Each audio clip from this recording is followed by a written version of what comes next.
तो चलिए, आज का हमारा शब्द है इमैस्कुलेट। स्क्रीन पर देखिए, स्पेलिंग है EMSCULATE, इमैस्कुलेट। आइए इसके बारे में और जानते हैं। तो देखिए, इमैस्कुलेट एक वर्ब है, हाँ, एक क्रिया, और इसका मतलब होता है किसी को या किसी चीज को कमजोर बना देना, यानी लेस इफेक्टिव बना देना। बेसिकली आप किसी चीज की ताकत या उसके असर को कम कर रहे हैं, फिर चाहे वो कोई इंसान हो, कोई ऑर्गेनाइजेशन हो या कोई आइडिया। ओके, इसका पहला एग्जाम्पल देखते हैं।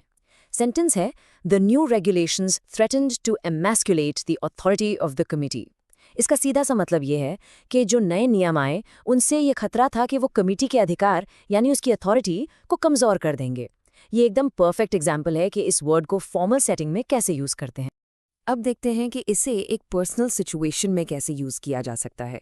सेंटेंस है, he felt his rival's constant criticism was an attempt to emasculate him in front of his colleagues.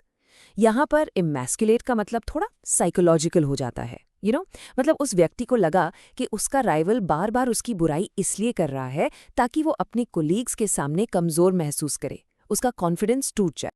ये अगला एग्जाम्पल टू काफी इंटरेस्टिंग है, क्योंकि इससे पता चलता है कि हम emasculate वर्ड को एब्स्ट्रैक्ट चीजों के लिए भी यूज कर सकते हैं। सुनिए, some argue that censorship can emasculate art, stripping it of its power to challenge. कितनी गहरी बातें हैं ना? इसका मतलब है कि कुछ लोग मानते हैं कि सेंसरशिप कला यानी आर्ट को कमजोर बना सकती है, उससे उसकी चैलेंज करने की शक्ति छीन सकती है। चलिए, अब एक रियल वर्ल्ड एग्जाम्पल लेते हैं, ऐसा कुछ जो आपको न्यूज में सुनने को मिल सकता है।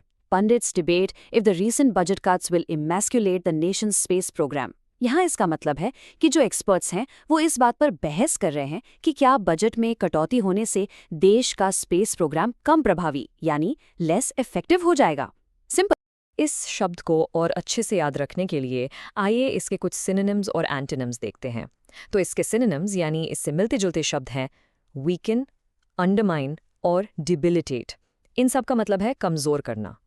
वहीं इसके एंटोनिम्स यानी इसके उल्टे शब्द हैं एम्पावर, स्ट्रेंथन और फोर्टिफाई, जिनका मतलब होता है शक्ति देना या मजबूत बनाना।